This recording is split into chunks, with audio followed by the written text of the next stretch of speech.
motor dah lah besar. Baru 3 order. Malasnya lah hari ni. Bang, 3929 dah siap bang? Belum lah siap lagi bang, nombor abang bang. Abang boleh duduk sekejap, nanti dah siap aku panggil abang balik. Ya. Kena sidai lagi.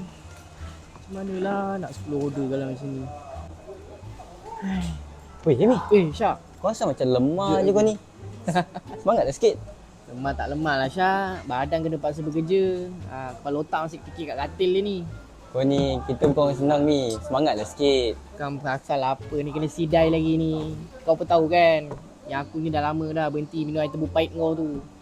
Mi. Sekarang orang dah nak bagi terbaik lah, Mi. Orang minum air ni sekarang. Ni, air stroke ni.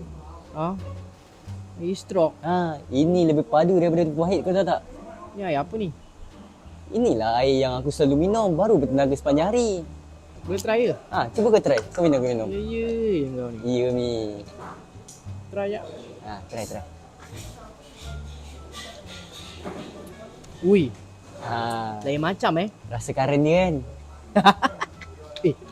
Order kau nombor apa tadi? 3929. 3929. Order aku nombor apa tadi? 3930. 3930. Ni dah maghrib ni. Aku tak nak buat apa. Kau nak buat apa? Tengah semangat ni. Dia ikut aku. Semua kau minta apa tadi? Ayam papi lebih, Mi. Paprik lebih. Siap. Ay. Nah. Ui. Aduh. Ui.